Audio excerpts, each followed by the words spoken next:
는 이제 에베소 교회의 이 장로들에게 마지막 사도 바울이 고별 설교를 한 내용을 살펴보고 있습니다.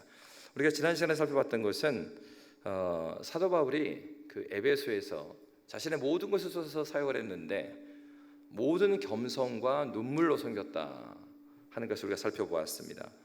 그래서 이 겸손이라는 것은 우리가 한국 문화에 가지고 있는 남들에게 비교해서 나를 더 낮게 말하는 것, 그것을 겸손이라고 말하지 않는다고 그랬습니다.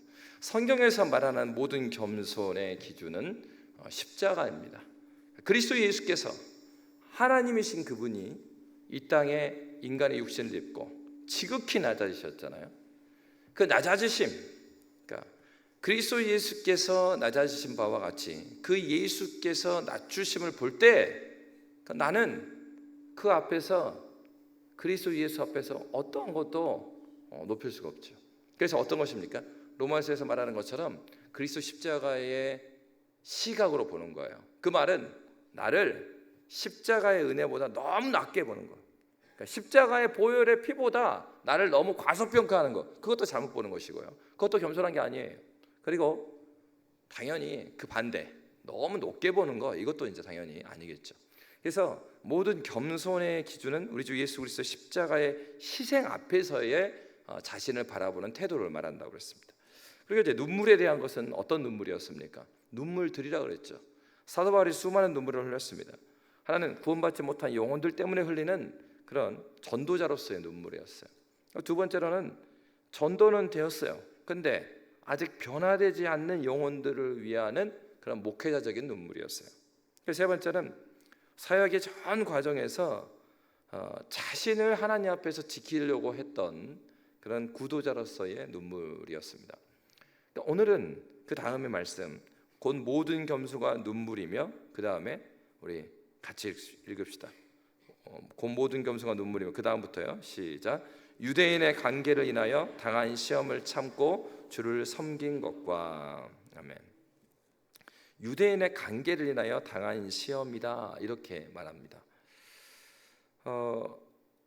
이 유대인의 관계라고 했을 때 그러면 이제 이런 겁니다. 바울 선생은 유대인들에 대해서 어떤 마음을 가졌을까? 사실은 이 바울 선생에 대해서 유대인들은 바울 선생을 죽이기에 혈안을 가지고 있었던 그런 사람들이 있었죠. 그래서 저 바울을 죽이지 않고는 내가 먹지도 자지도 않겠다, 뭐 그런 사람들이 있었단 말이죠. 그럼 여러분, 사실은 우리가, 여러분 생각해 보십시오. 하루 이틀도 아니고 계속해서 나를 쫓아다니면서 나를 괴롭혀요. 그런 사람들에 대해서 우리가 어떤 마음을 가질 것인가? 이 사도 바울, 우리가 이제 생각을 할 때 사도 바울이 유대인을 향한 마음이 굉장히 억한 심정이 있고, 그러니까 이런 거 있잖아요. 나를 너무 괴롭히니까 이런 말을 하는 거죠. 아유, 하나님, 번개라도 내려주십시오. 그런 거 너무나 죽겠으니까. 아니, 내가 지금 다른 일을 하는 것도 아니고, 뭐 사도 바울이 내가 내 유익을 얻고자 이거 하는 일도 아닌데 계속해서 괴롭힌단 말이에요. 그러면 사실 그냥 지나가는 말이라도 하나님, 번개라도 내려주세요, 이렇게 말하면 사람들이 그럴만하다라고 생각할 수도 있단 말이에요, 사도 바울은. 그런데요, 사도 바울은 이러한 유대인에 대해서 그런 마음을 품지 않았어요. 로마서 9장 1절에서 3절에 보면은 이제 이런 말씀이 있습니다. 우리 로마서 9장 1절부터 3절 우리 함께 읽도록 하겠습니다. 내가 그리스도 안에서 참말을 하고 거짓말을 아니하노라. 나에게 큰 근심이 있는 것과 마음이 그치지 않는 고통이 있는 것을 내 양심이 성령 안에서 나와 더불어 증언하노니, 나의 형제 곧 고륙의 친척을 위하여 내 자신이 저주를 받아 그리스도에게서 끊어질지라도 원하는 바로라. 아멘. 여러분, 선교지마다 갔을 때요, 그 반응이요, 유대인들의 반응보다 이방인의 반응이 훨씬 좋았습니다. 여러분 그렇지 않습니까? 여러분이 어떤 얘기를 할 때 내 얘기를 잘 들어주는 사람한테 가서 이야기하고 싶으세요? 아니면 이야기할 때마다 내가 이야기하면 중간에 끊어, 이렇게. 알았으니까 됐고 딴 얘기하자. 그럼 그 사람한테 가서 이야기하고 싶으세요? 당연히 내 얘기를 잘 들어주는 사람이죠. 여러분 우리가 진짜 상식적으로 생각하면은 바울 사도가요 이방인한테 복음 전하는 게 더 좋았겠어요? 아니면 유대인한테 복음 전하는 게 좋았겠어요? 이방인한테 전하는 거죠. 성경을 하나도 모르지만은 이방인들은 복음을 전하면 그 반응이 훨씬 좋단 말이에요.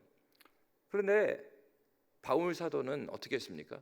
반응의 문제가 아니라 자기를 잡아 죽이려고 하는 사람들도 다 유대인들이었단 말이에요.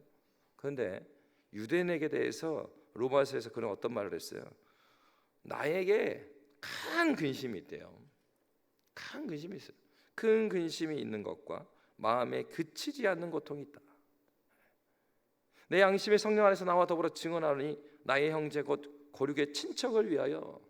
누굴 향해서 말하고 있냐면 유대인에 대한 얘기예요. 그러니까 왜 그렇습니까?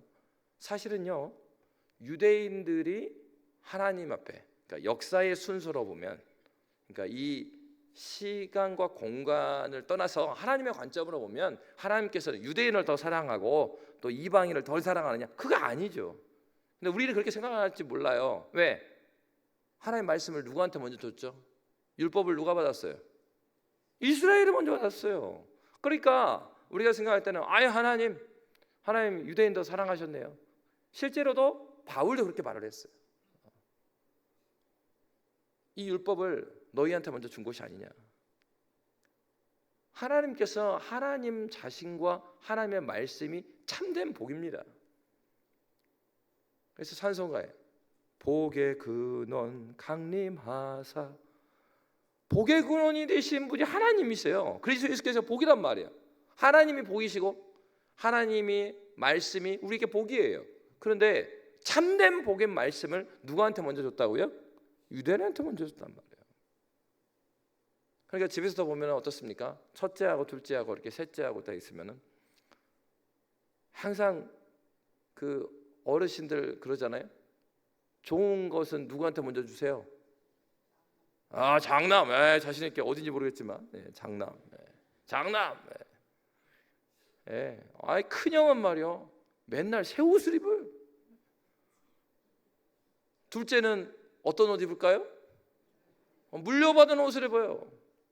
셋째는요 물려받기도 하고 새 거 입기도 합니다. 둘째가 입다가 다 떨어뜨리면 저는 새 옷을 입는 거죠. 그러니까 항상 이 첫째하고 둘째하고 있으면은, 셋째까지 있으면은 첫째 둘째가 그렇게 좀 안 좋아. 이게 둘째 입장에서는 평생 당하고 사는 느낌인 거예요. 어릴 때는 좋은 거는 형이 다 가져가고, 그리고 자기가 형이 쓴 거 다 입고 나면은 이 동생은 또 아무것도 안 했는데 또 새 거 입어요. 굉장히 기분 나쁘죠. 그러니까 어떻게 생각하면 이거 부모님이 형만 사랑하고 첫째만 사랑하고 나를 사랑한 것이 아닌가. 이 사춘기 때 보면은 둘째들이 가장 힘든 경우가 많다고 그래요. 그런 거에 있으니까. 뭐 요즘에야 이제 너무 잘 사니까 뭐 이제 첫째도 둘째도 다 새 옷 입히고 막 그러잖아요. 그러니까 그런 겁니다. 그러니까 사실은요 어떤 것이에요? 유대인하고 이방인하고 하면은 사실은 유대인이 진짜 복을 받은 거죠. 근데요 굴러온 복을 차버린 거예요. 그러니까 여러분 제가 어제 오늘도 서울에서 손님들이 오셔서 양림동을 한 바퀴 돌았습니다. 그래서 제가 강제로 운동을 종종 해요. 그래서 어제는 또 고속도로에서 사고가 났는지, 여기 팀이 사고 난 게 아니라 이 고속도로 차가 밀려가지고 약속한 것을 낮에 오기로 하셨는데 6시 돼갖고 오신 거예요. 해가 거의 다 질 때. 근데 여기까지 오셨는데 이 선교 묘원도 안 보고 가면 좀 그렇잖아요. 그래서 오시자마자 막 산행을 했죠. 해가 져갖고 캄캄한데 막 산에 올라가고 후레쉬 켜고 막 이렇게 양림동을 돌 때마다 그 생각이 든단 말이에요. 그러면 이제 이 양림동에 어떻게 선교사님들 왔는지 설명을 해드리잖아요. 그럴 때마다 반복해서 나오는 게 뭐냐면 원래 광주가 이 선교 본부는 아니었다. 어디 계셨죠? 그 전에 목포에 계셨어요. 근데요 처음부터 목포로 가시려고 가셨던 것이 아니고 원래 어디로 가시려고 했냐면, 전라도 하면은 저는 뭐죠? 전주예요. 나는요 나주예요. 나주. 여기 나주 출신이 있으실지 모르겠어요. 그래요? 어디서 나요 그러시네. 예. 예, 이해하고 들으십시오, 권사님. 그럴 때마다 이제 어떻게 생각이 드냐면, 야, 그때 그 나주에서 선교사님들을 받았더라면, 아니 그러면 나주가 아주 발전을 했을 텐데. 용서하십시오. 근데 이제 그때 배경은 있습니다. 그때가 이제 조선에 단발령이 내리고 난 다음이에요. 단발령이 내리니까 여러분 사자 속에서 배우지 않았어요? 신체 발부는 수지 부모라. 그러니까 우리 조상들은 이 머리카락이든 이 여기다가 뭔 손을 대는 건 이건 도저히 생각할 수 없는 것이. 그런데 단발령을 내렸단 말이에요. 그러니까는 나주가 이 전남에서의 중심이 아니었습니까? 그 유생들의 생각이 말이 안 되는 겁니다. 그러다 보니까 나주 목사가 이 광주까지 이렇게 도망오는 사건들이 있었습니다. 그런 이후에 남장로교의 선교부가, 그러니까 단발령을 내리는 것도 어떤 생각이 드는 거예요? 이 세상이 어떻게 되려고 이 외세 때문에 말이야 머리까지 자르러 가냐? 그러니까 이 외국 사람들에 대한 인상이 너무 안 좋은데 이번에는 누가 나타난 거예요? 백인들이 나타나가지고 자기들 받아주라고 들어온 거예요. 받을 수가 없는 거죠. 네, 여러분, 광주의 발전은 선교사님들이 이 1904년도에 이 양림동에 자리를 잡은 것과 광주가 발전이 되고 근대화가 되고, 여러분 광주는요 조선시대 때 이 전라도의 중심이 아니었습니다. 고려시대 때는 무진주라고 그래서 우리가 알고 있는 이 광주는 아니고 좀 더 무등산 쪽에, 그래서 중심 역할을 했지만은 조선왕조 500년 동안에는 광주가 중심이 아니었어요. 나주가 중심이고 그 다음에 목포입니다. 그렇게 큰 도시라고 볼 수는 없었던 그때예요. 그런데 선교사님들이 1904년도에 목포에서 복음을 전하시다가 이제 내륙으로 들어오십니다. 그러니까 목포에서는 바닷길로 통해서 호남 지역에 뭐 영광이든 배를 타고 복음을 많이 전하셨죠. 그런 다음에 어느 정도 해변을 복음을 전하시니까 이 내륙으로 복음을 전해야 되니까 내륙으로 들어오신 것이 1904년이에요. 그 중에서도 가장 그 당시에는 이 여러분 그 선교지에 가시면 처음 그 선교지에 가서 복음을 전하는 선교팀 선교사님들이 어느 땅에 자리 잡는 줄 아세요? 그 지역에 그 나라에 첫 번째 선교사님이 갔어요. 그러면 그 선교사님이 선교 본부를 차릴 때 어디에다가 차리겠어요? 어느 땅에다가? 중심일까요? 중심이면 여러분 광주의 중심, 땅값이 비싸요, 싸요? 비싸요. 선교사님들이 돈 있어요? 없죠. 자, 답 다 나왔습니다. 어느 땅이요? 제일 싼 땅이 제일 싼 땅. 여러분 우리가 이렇게 예배드리고 있지만은 선교사님이 올 때는 어떻게 보면 버려진 땅이죠. 풍장터라 그래갖고 귀신 나온다고 안 오는 곳이. 읍성에서 광주 읍성에서 가깝긴 하지만은 가장 고종이 원하는 거 있으면은 지원해주겠다. 그래서 이제 땅을 달라고 했는데 광주 목사 입장에서는 그래도 읍성 가까운데 주긴 줘야 되겠고 그렇다고 성 안에 줄 수는 없고 그 중에서 딱 이 땅이 풍장터로 써서 사람들이 오지 않고 버려진 땅. 여러분 그 유진별 기념관에 보면은 사진이나 영상을 보시면 초창기에 이 양림산의 모습을 보면 나무 하나도 없잖아요. 그 선교사님 사택 몇 개 있고 그런 곳이었어요. 누구도 오지 않는 바로 버려졌다시피 한 그 땅에 선교사님들이 오셨고 선교사님들이 오시되 목사님만 오신 게 아니라 의사 선교사님, 그리고 건축하시는 선교사님, 농업을 가르쳐주는 선교사님, 교육을 하시는 선교사님, 남장로교 선교사님은 팀을 이루어서 오셨어요. 그러다 보니까 어떻습니까? 이 광주가 중심이 아니었음에도 불구하고 구한 말에 중심이 되면서 광주가 근대화와 함께 도시 발전과 기독교의 성장과 도시 발전이 분리되지 않고 함께 발전해 왔어요. 그러니까 여러분 그 독립운동원에도 양림동이 중심에서 일어난 이유가 뭐예요? 여기에 우리 말을 배울 수 있는 숭일학교가 있고 수피아 여학교가 있고 병원이 있고. 여러분, 이거는 엄청난 은혜입니다. 지금 우리가 후대 때 보니까 어떻게 생각하는 거예요? 야, 선교사님이 광주로 와주실 게 너무나 축복이구나. 사실 우리가 한 거 아무것도 없잖아요. 그러니까 이 얘기를 딱 나누면은 손님들이 이야기할 때, 아이고, 그 중에 우리 권사님처럼 나주 주시면, 나주로 오셨어야 되는데. 여러분, 이런 거예요. 유대인들 어떻습니까? 복의 복중인 하나님께서 하나님의 말씀을 그들에게 주었단 말이에요. 근데 그 유대인들이 하나님께 주신 복을 버려버리죠. 무슨 얘기입니까? 바로 그거예요. 우리가 생각할 때 여러분 그것뿐만 아니라 여러 가지 생각하잖아요. 새로운 대통령이 딱 되니까 여러분 막 고대하는 게 뭐죠? 그래, 울산시장하고 만난 영상이 유튜브에 떴어요. 대통령 만나가지고 막 대통령을 설득합니다. AI는 울산으로 와야 됩니다. 그걸 보고 있던 옆에 있는 집사님들, 뭔 소리야? 광주로 와야지. 그런 거예요, 그런 거. 바울의 마음이 뭡니까? 복 중에 복인 하나님의 말씀과 하나님의 은혜가 유대인들의 갔으면 좋겠는 거예요. 근데 여러분 생각해 보세요. 이 유대인들이 지금 바울을 어떻게 하고 있어요? 잡아 죽이려고 하고 있단 말이에요. 계속해서 바울을 괴롭히는 사람들이 이방인들이 아니에요. 유대인들이란 말이에요. 그럼에도 불구하고 바울은 그들을 사랑하는 마음이었습니다. 그러니까 여러분, 이제 중요한 건 이것입니다.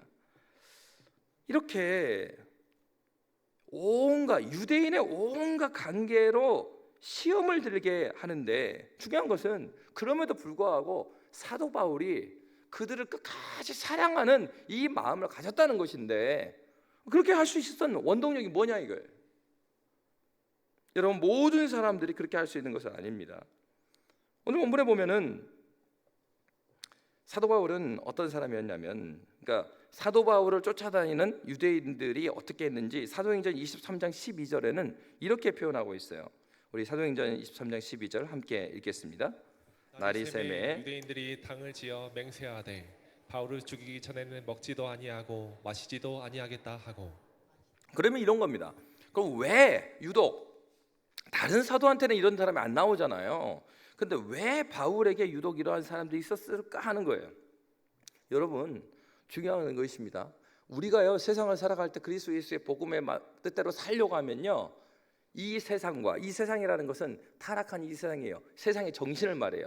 이 세상의 사상과 정신은요, 우리가 예수 말씀대로 살지 못하도록 하고, 이 세상뿐만 아니라 우리 안에 있는 죄성, 이 두 가지가 손을 맞잡고 그리스도인들이 하나님 앞에 충성되게 살지 못하도록 만드는 거예요. 근데 중요한 건 이겁니다. 이 세상을 주관하고 이 세상에서 그리스도를 넘어지게 하려고 하는 사탄이 그들도 활동을 하죠. 그들이 활동을 하는데 아무한테나 활동하겠냐 이것입니다. 왜 그렇습니까? 타락한 천사들은요, 우리처럼 생육하는 방식이 아니에요. 천사가 아기를 낳고 아기를, 그렇지 않아요. 천사는 하나님께서 만든 존재들이에요. 영적인 존재들이에요. 그러니까 일정한, 타락한 천사도 일정한 숫자가 있어요. 그러니까 어떻게 하겠어요? 그들이 모든 그리스도인들을 막 복음대로 못 살게 하고 그렇게 하는 게 아니고요. 그들도 어떻게 합니까? 전략적으로 움직인다고요. 그냥 대충 하는 게 아니라 어떤 사람이겠어요? 저 사람을 넘어뜨리지 않으면 양림교회가 복음 중심으로 갈 것 같아요. 저 사람 무너뜨리면 될 것 같아요. 그러니까 여러분 강단기도 왜 해요? 여러분 그냥 권사니까 뭐 해갖고, 권사님만 오는 게 아니에요. 여러분 오셔서 같이 기도하고, 강단기도 못 나오더라도 기도하셔야 돼요. 누구를 위해서 먼저 기도해야 되겠어요? 여러분 중직자들 위해서 기도하셔야 합니다. 설교자를 위해서 기도하셔야 되고요. 설교자와 설교자 가정을 위해서 기도해 주셔야 돼요. 왜요? 아니 사단이 바보가 아니라고요. 신앙생활 마음대로 하는 사람 가만히 놔도 돼. 오히려 가만히 놔두면 저 사람 이득이야 우리한테. 그 사람을 왜 건드려요? 여러분들이 신앙대로 살려고 하고, 복음으로 나아가려고 하고, 예배 중심으로 살려고 하고, 기도 생활을 하려고 그러면요 방해가 온다고요.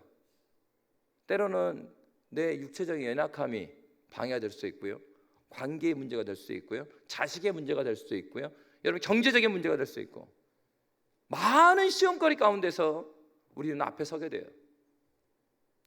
그러니까요, 바울이 어떻게 살았기 때문에 유독 바울에게 이러한 유대인의 관계가 있었겠어요? 바울은 유대인을 유독 사랑했어요. 그러니까 복음대로 살기 위해서 최선의 삶을 살아가는 거예요. 여러분, 복음으로 최선으로 살아갈 때 그 가운데에 고난이 있다라고 말해요. 내가 예수 말씀대로 충분히 살아가는데도 불구하고 나에게 평탄한 길만 있다? 여러분, 무엇인가 이상하게 살고 있는 것입니다. 내가 예수 정신에 맞춰갖고 이 세상을 살아가는데 이 세상이 예수 정신을 따라가고 있어요? 이 사회가 하나님의 영광을 위해서 가고 있냐 이 말이에요. 그렇지 않잖아요. 그러니까 내가 하나님의 양심을 따라 살아가려고 그러면요, 이 세상의 정신과 부딪히지 않을 수가 없단 말이에요. 근데 이 부딪힘을 못 느낀다, 그러니까 심각한 영적인 질병이 있는 것이죠. 아니면 아직 영적으로 태어나지 않은 거예요. 내가 응애하고 그리스도 예수를 만남으로 말미암아서 새롭게 태어나면 이 세상에 흘러가는 그대로 같이 물결 헤엄치면서 못 따라간다고요. 어떤 면에 있어서는 같이 걸어갈 수 있는 영역이 있지요. 그렇지만 모든 영역에 같이 아무런 문제의식 없이 따라간다? 불가능해요. 예수의 심장을 가지면 그렇게 살 수가 없어요. 왜요? 하나님 나라의 질서에 어긋나는 것들을 그리스도 예수의 은혜로 말미암아 새로워진 나의 본성이 거부해요. 이 세상의 정신을 새롭게 되는 내 신앙의 양심이 이렇게 사는 것은 아니지. 그러면서 어떻게 합니까? 비판하는 사람으로 서 있는 게 아니라 그렇게 되지 않는 현실을 갖고 그것을 내 아픔으로 여기고 그것을 위해서 기도한단 말이죠. 그것이 참으로 그리스도 예수를 만난 사람의 기도의 현장이죠. 그리스도 예수를 믿고 그리스도의 복음에 합당하게 살아가는 사람들의 마음의 태도가 이렇다는 것입니다. 여러분, 그 사도 바울이 어떻습니까? 바로 예수를 만나고 나니까 그는 예수 만나기 전에 하나님의 영광을 위한다고 했는데 그 삶이 누구를 위한 삶이었어요? 하나님의 영광을 가리는 삶이었어요.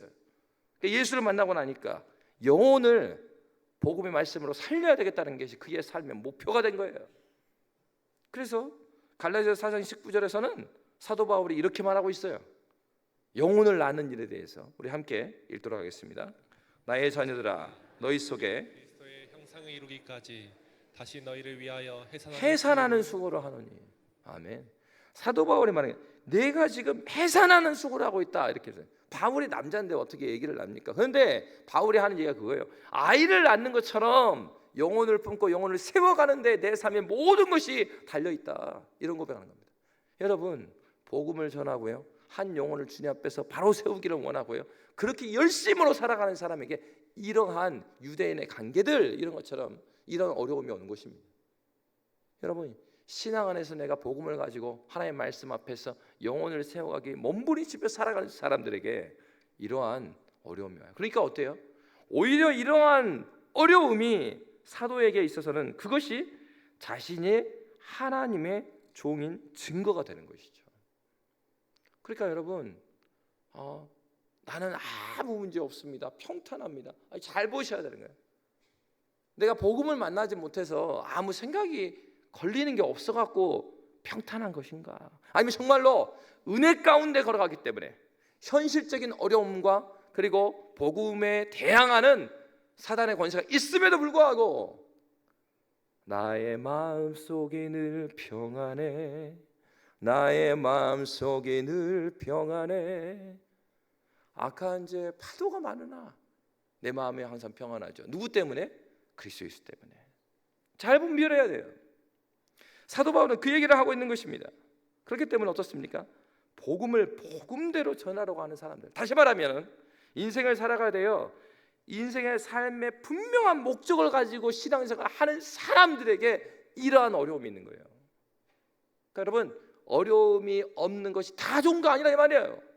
내가 복음으로 싸워갈 때 이런 일이 일어나는 거예요. 그러니까 사도 바울의 삶은요, 그 다른 사람들과 다른 그런 삶을 살았다고.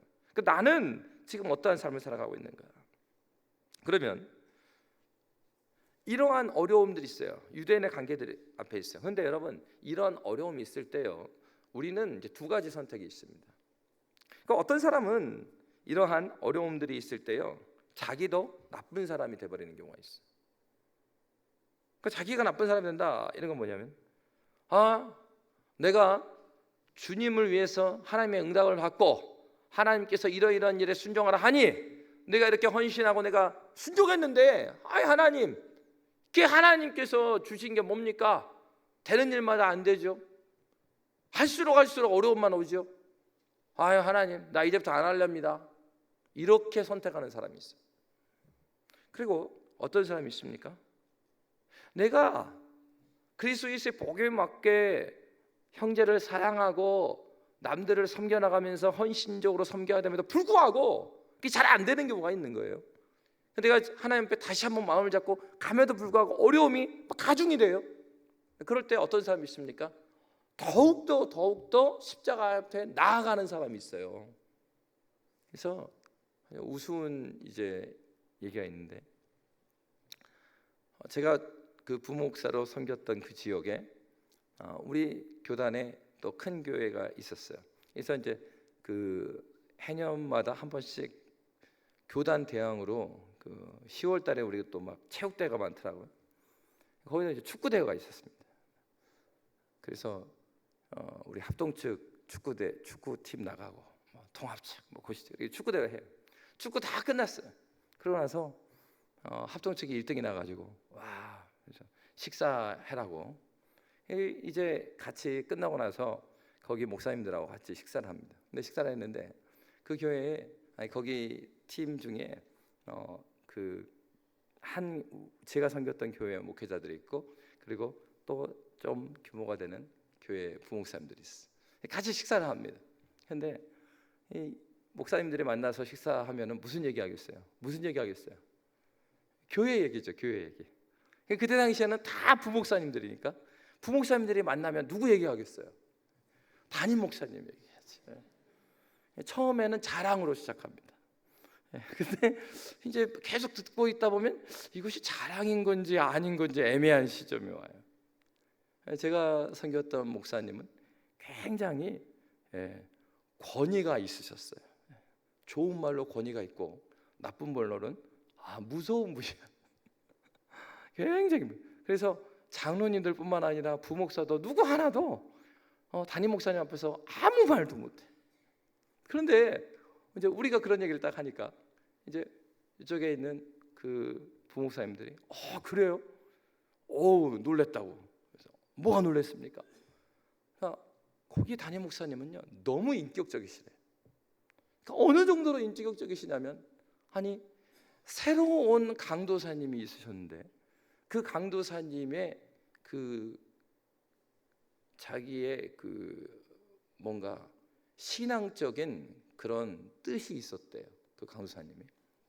그래서 그 강도사님의 그 다 기준이 뭐냐면 새벽기도 절대 안 가는 것이 자기의 소신이야. 그래서 교육자 회의를 딱 해도 여러분, 이제 담임 목사님 그러시는 거예요. 여러분이 목회를 하시는데 기도하지 않고 어떻게 목회를 하겠습니까? 그러니까 이번 주에 오늘 주일인데 사역 너무 수고하셨고 내일 아침부터 모두 새벽기도 나와서 기도하시라고. 그러면 이제 뭐 부교육자들이 네 알겠습니다 하고 끝나면 되잖아요. 목사님 드릴 말씀 있습니다. 그래요. 홍강동 사님 이야기해보세요. 강사님, 목사님 말씀은 충분히 제가 알겠고요. 저는 전에 교회에서도 새벽 기도를 반대했습니다. 저는 안 나가겠습니다. 근데 이게 마무리를 지긴 지어야 되니까 목사님이 알겠다.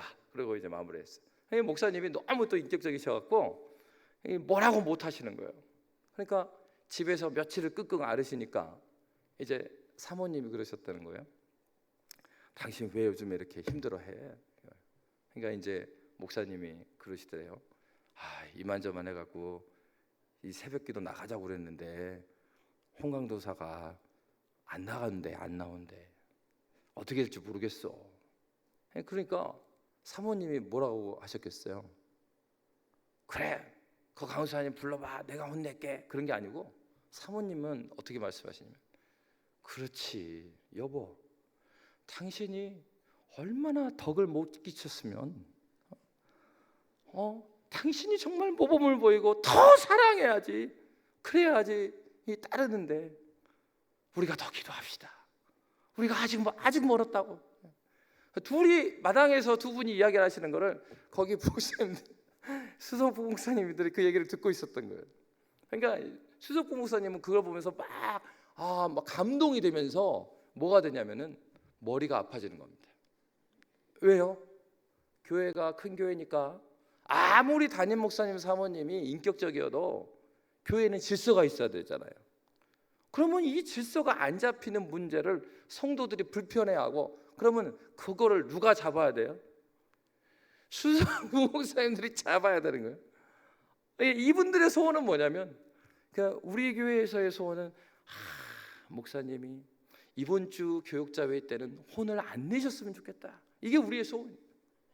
그런데 여기 교회 부목사님들의 소원은 제발 한 번이라도 혼을 내주셨으면 좋겠다.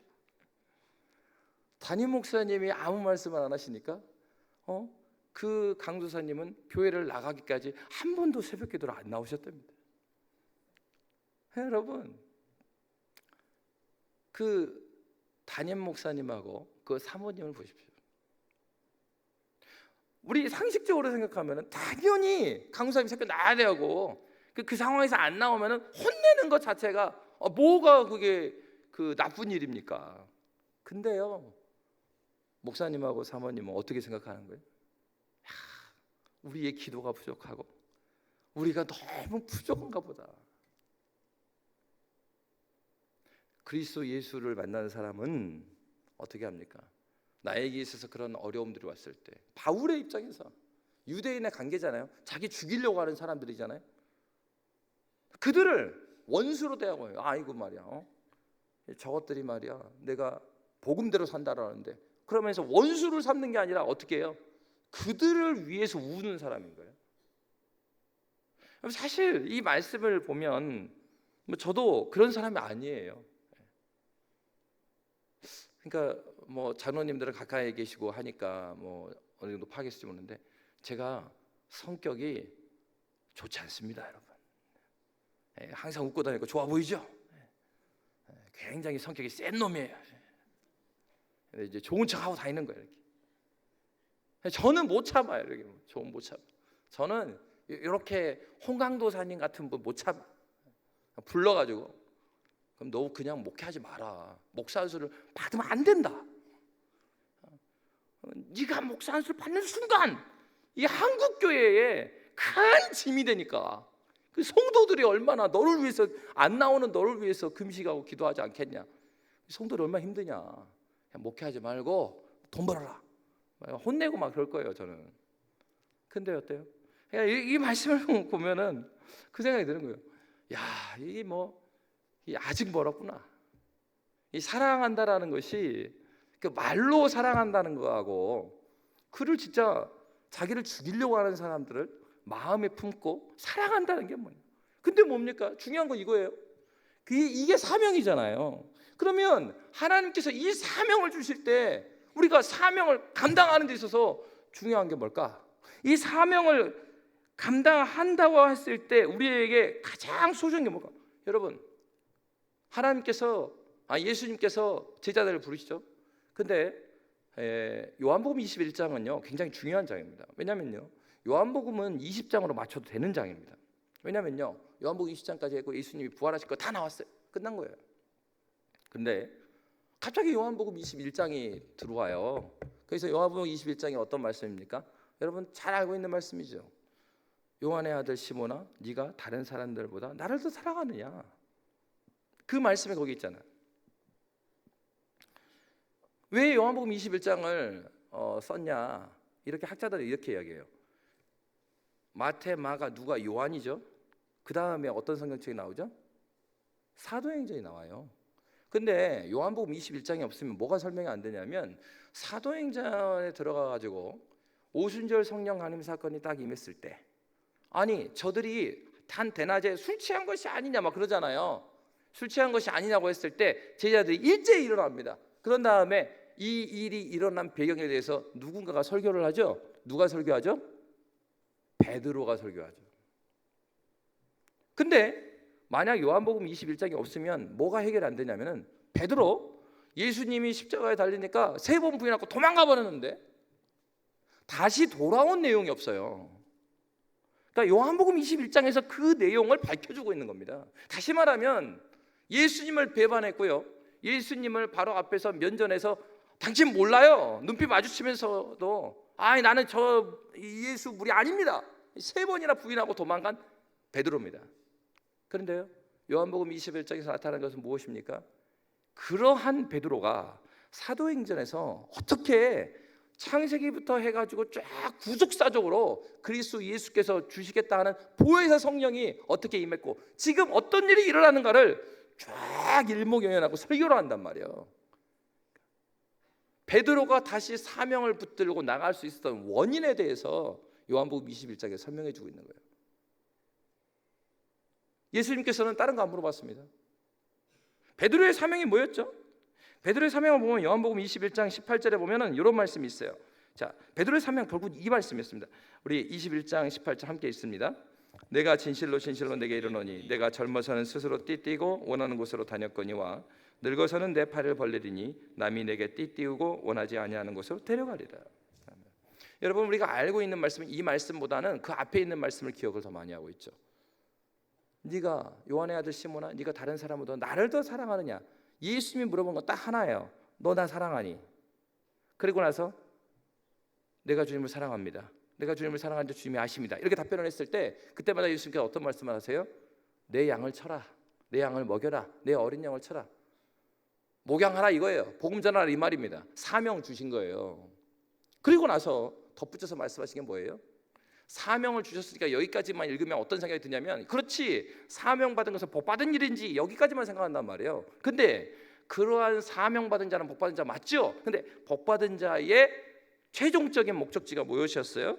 다시 한번 요한복음 21장 18절 뭐라고 되어 있습니까? 그렇게 어린 양을 먹여라 먹여라 한 다음에 나온 말씀이에요. 다시 한번 읽습니다. 함께 읽겠습니다.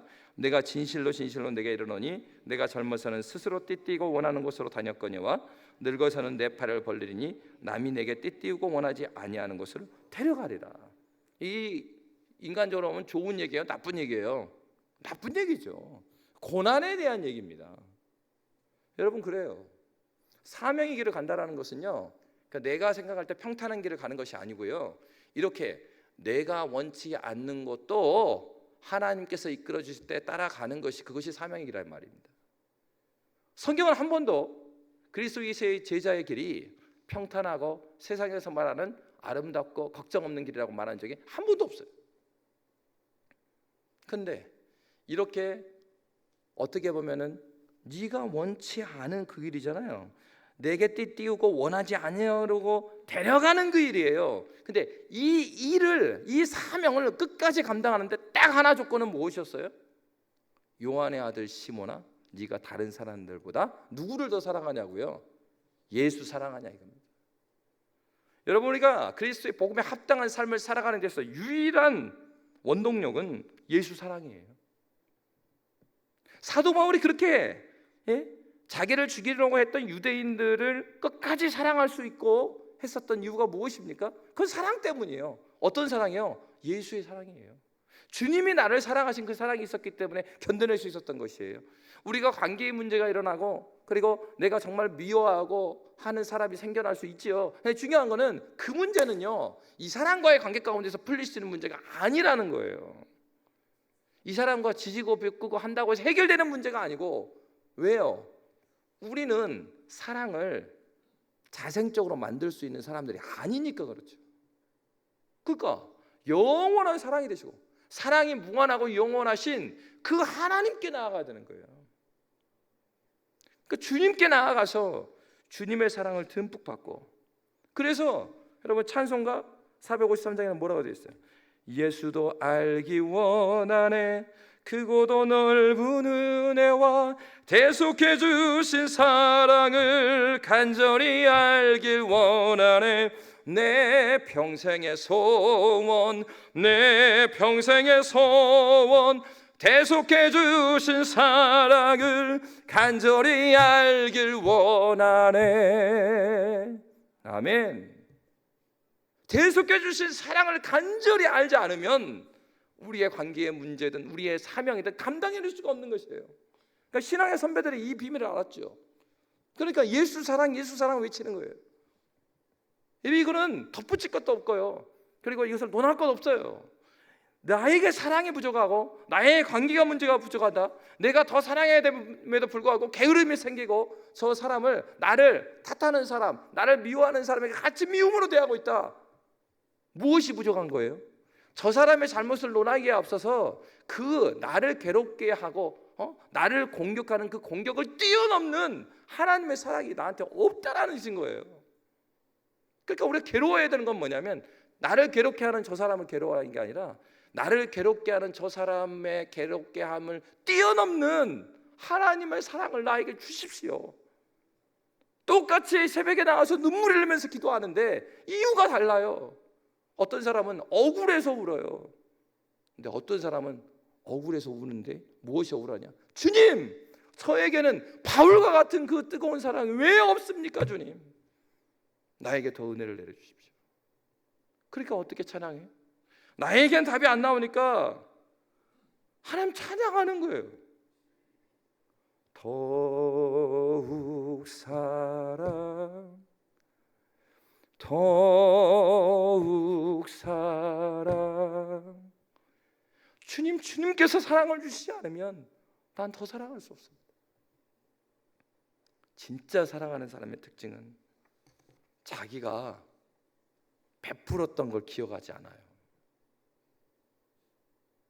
어머니 아버지는 기억을 못해요. 자식에 대해서 좋은 것만 기억해. 분명히 나는 부모님 지갑에 돈 훔치고 동네 가가지고 딸기 서리에다가 걸려갖고 교회 아들이 말이야 도둑놈의 새끼라고, 나는 그 이야기를 들었는데 부모님은 며느리한테 하는 얘기가, 우리 셋째 아들은 한 번도 걱정을 끼친 적이 없다잉. 거짓말이에요, 거짓말. 그러니까 너무 사랑하니까 모든 잘못은 자기가 감당해요. 사랑하는 사람은 그렇죠. 자신들이 잘해준 것은 기억하지 않아요. 못해준 것만 기억해요. 하나님을 사랑하는 사람이 어떻습니까? 주님이 우리를 사랑한다는 건 그렇죠. 우리가 하나님을 사랑할 때 하나님께서는 우리의 어떠함들, 우리의 잘못 너무나 많은데, 다시 말하면 하나님은 공의 때문에 우리를 부른 건 아니죠. 공의대로 하면, 심판을 공정하게 해버리면 우리 사랑할 사람이 없잖아요. 우리는 여기 있을 수 있는 이유가 무엇 때문에 여기 있는 거예요? 하나님의 사랑 때문에 그래요. 공의의 그 하나님께서 심판받아야 되는 모든 진노는 당신께서 받으시고, 모든 진노를 받고 받을 수 있는 모든 복은 그의 자녀들에게 주신 줄 믿으시기 바랍니다. 하나님께서 지금도 우리를 그렇게 부르고 계세요. 그리고 그 사랑받은 사람이 그 사랑을 나누어 주기를 원하십니다. 여러분은 누구이십니까? 우리는 그리스도인입니다. 너희가 서로 사랑할 때 너희가 누구인지 세상이 알리라. 하나님께서 우리를 사랑하셨듯이 하나님께서 저와 여러분을 사랑으로 부르십니다. 그리스도 예수의 사랑 때문에 그 사랑이 풍성한 이 가을이 되시기를 주의 이름으로 축복합니다. 살아계신 하나님 아버지, 주의 은혜를 인하여 감사합니다. 하나님 아버지, 바울의 모든 겸손과 눈물이며